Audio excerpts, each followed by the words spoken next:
Halo, apa kabar? Semoga dalam keadaan yang baik-baik saja ya. Pada pagi hari ini saya akan melakukan komunikasi terapeutik pada pasien dengan gangguan kejiwaan dengan defisit perawatan diri SP1.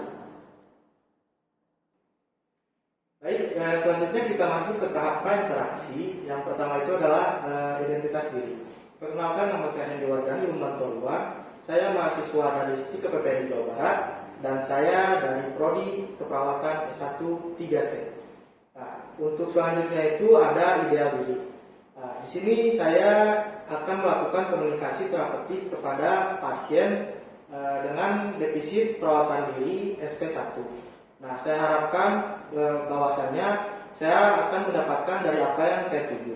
Kemudian untuk norma dan nilai yang dianut, jika pasiennya seorang laki-laki atau seorang ibu yang dimana umurnya di atas saya, maka saya akan memanggilnya dengan sebutan Pak atau Bu. Nah, kemudian untuk kekuatan dan kelemahan. Untuk kekuatan diri saya adalah seorang yang percaya diri, ambisius, dan juga rajin. Nah, tapi untuk kelemahan saya, terkadang karena keambisiusan saya seringkali sangat terlalu cepat dalam berkata, kemudian saya sering lupa apa yang akan saya katakan. Nah, selanjutnya itu adalah perasaan saya saat ini dan cara mengatasi.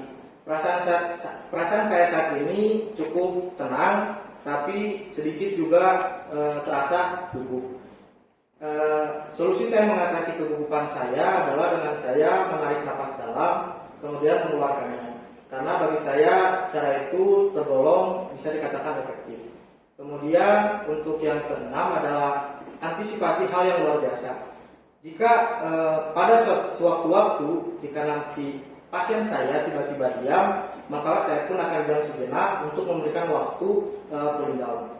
Kemudian yang selanjutnya itu ada kontrak, di mana ini meliputi waktu, tempat, dan tujuan. Nah, untuk waktu sendiri, saya ingin saya melakukan ujian ini pada pukul 10 pagi.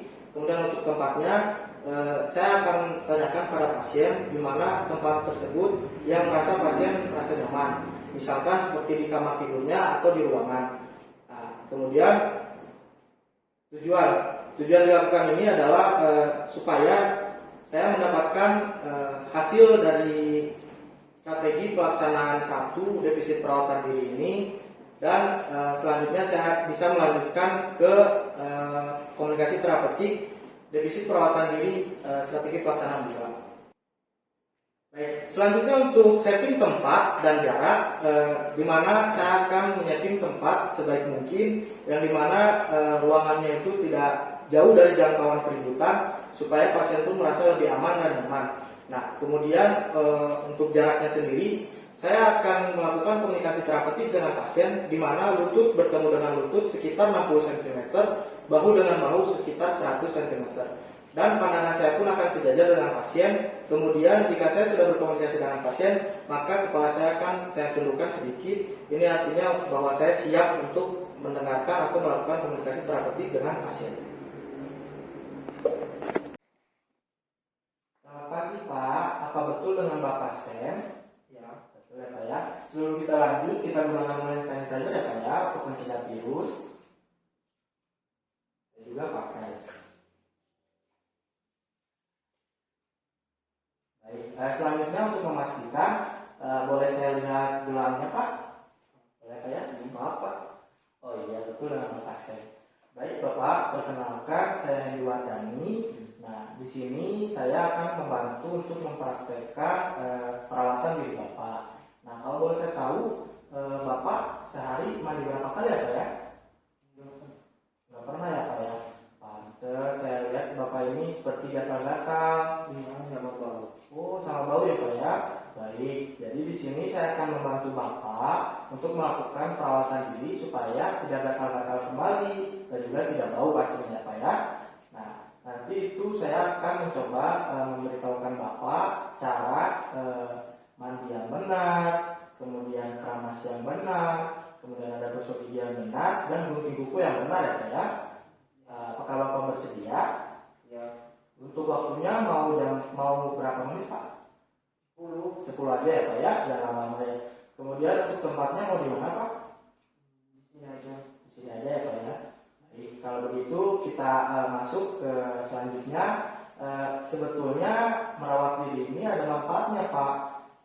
Nah, manfaatnya itu pertama supaya barang Bapak tidak gatal-gatal lagi dan tidak bau.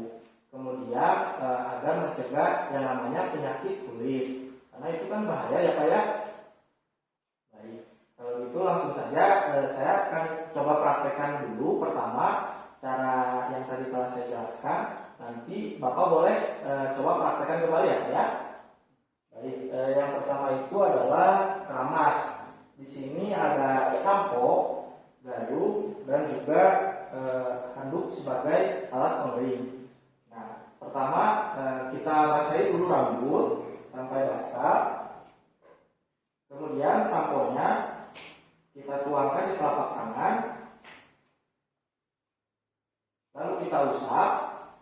Lalu kita gunakan di kepala kita ya Pak ya, di rambut. Nah, kita usap sampai berbusa. Setelah berbusa, selanjutnya kita bilas dengan air bersih ya Pak ya. Kita bilas kembali dan kita keringkan dengan handuk sampai kering. Itu untuk penggunaan sampo atau keramas ya Pak ya. Nah, selanjutnya itu ada mandi Pak.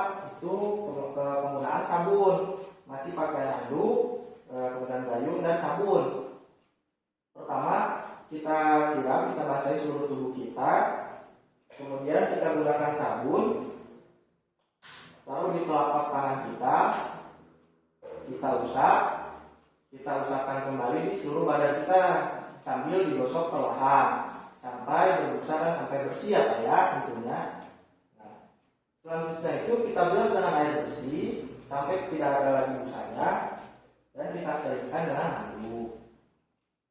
Nah, itu untuk praktek memandikan. Selanjutnya itu ada praktek gosok gigi Pak.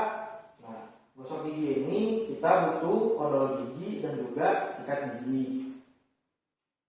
Kita buka odol gigi ini, kita taruh di sikat gigi kita, lalu kita sikat gigi kita dengan baik dan benar.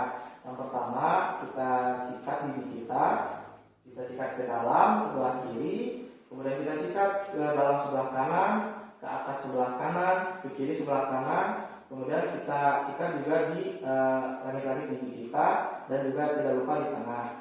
Setelah itu kita kumur-kumur sampai bersih ya Pak ya, kumur-kumur, kemudian kita buang.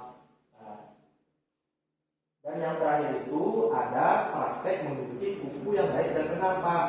Nah, caranya seperti ini Pak.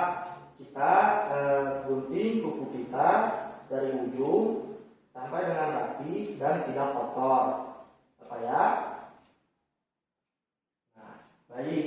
Mungkin cukup dari saya. Nah, kira-kira apakah Bapak paham? Ya, paham ya Pak ya. Bagus. Nah, kalau boleh, apakah bisa dipraktekkan kembali oleh Bapak? Baik, ini saya berikan, ini handuk, boleh ditaruh di sini Pak.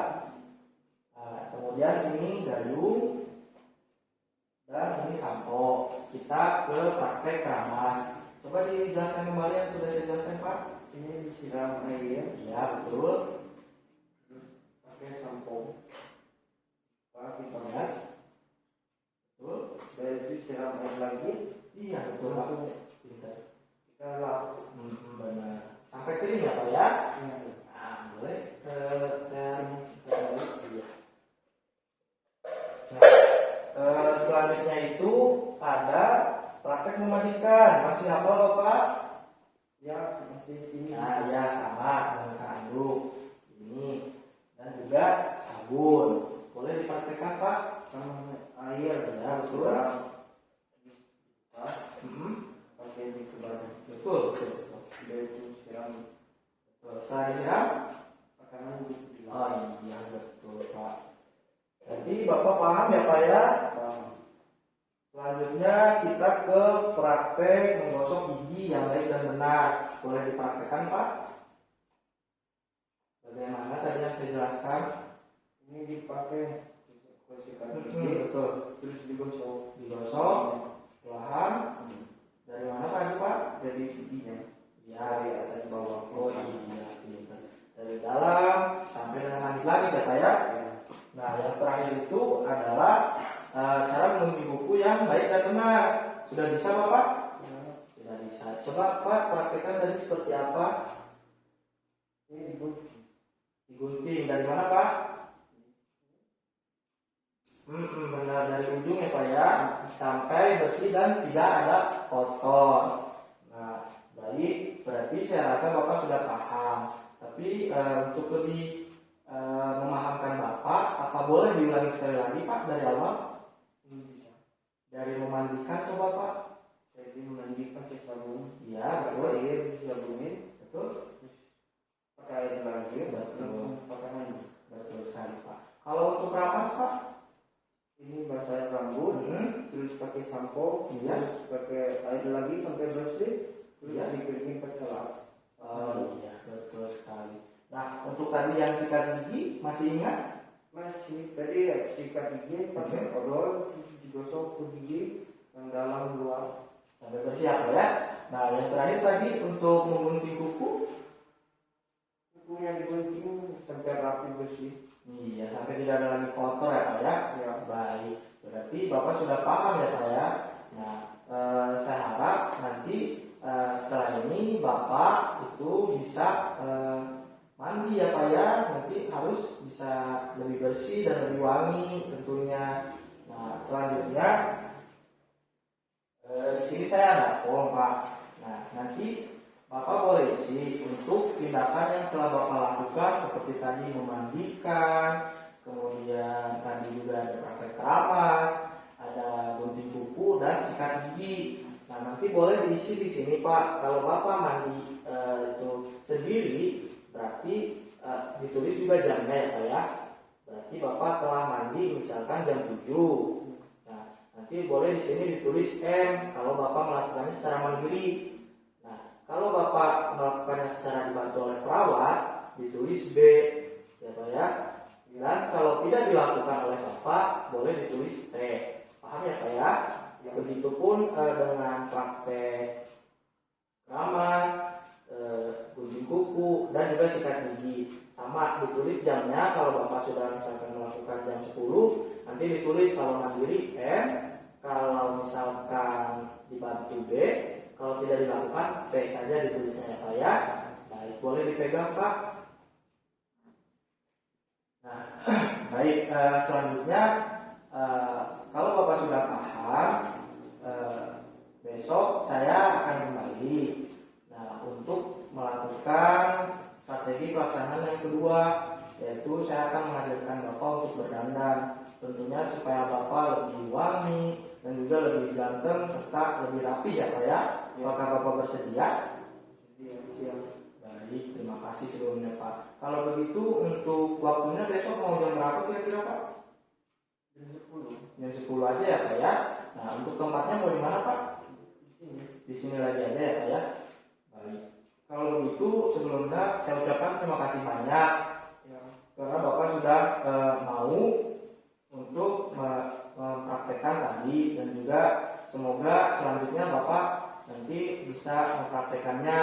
Jadi selanjutnya Bapak itu harus sudah mandi ya Pak ya, karena harus mandi itu supaya bersih, wangi, dan terbebas dari penyakit-penyakit yang tadi saya sampaikan.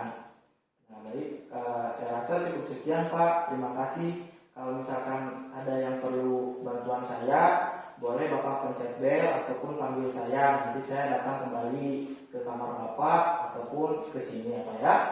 Ya. Jadi kalau begitu saya pamit ya Pak ya. Terima kasih Pak.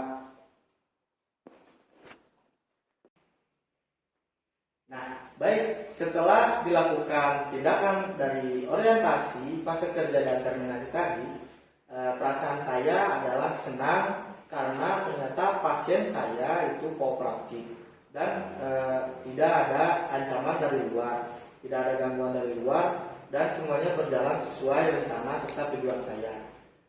Kemudian apa yang saya tuju, pasien pun memahami dan mampu melaksanakan seperti keramas, kemudian mandi, menggosok gigi dan gunting kuku. Pasien pun akan jauh dari kata gatal-gatal dan bau untuk selanjutnya.